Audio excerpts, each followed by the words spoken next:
جاتا ہوں اور میرا اللہ جانتا ہے میرے بچے کمرے میں چیخنے لگے، رونے لگے، لیکن ماں کو کوئی اثر نہیں تھا، وہ کسی اور ہی کیفیت میں تھی۔ پھر بالآخر میں نے بہت پڑھائی کی، اس پہ پھونکنا شروع کیا اور پھر آہستہ آہستہ وہ اس کیفیت سے باہر آئی، اور جب وہ اس کیفیت سے باہر آئی تو مجھے کہنے لگی کہ مجھے کچھ یاد نہیں کہ میرے ساتھ کیا ہوا تھا۔ اب میں سمجھ چکا تھا یہ معاملات کچھ اور ہی ہیں۔ میں نے ایک قریبی عامل کو دکھایا جو کہ نارمل دم وغیرہ کرتے تھے۔ انہوں نے اس پہ دم کیا اور کچھ پانی وغیرہ دیا، جو کہا کہ اس کو پلاتے رہنا۔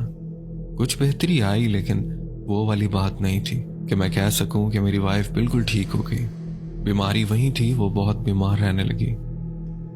اب اس کی یہ کیفیت تھی کہ پورا دن بیڈ پر پڑی رہتی، لیکن اب کچھ ایسا ہونے جا رہا تھا جو میرے ذہن و گمان میں نہیں تھا۔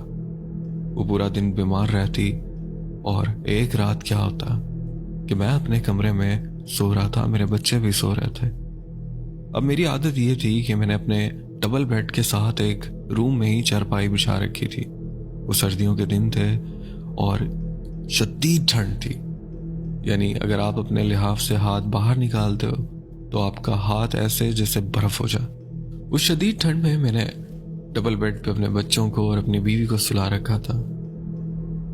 اب رات کا تقریباً کوئی 1 بجتا ہے، اب جو کہ پنجاب سائڈ کے خاص طور پہ گاؤں دیہات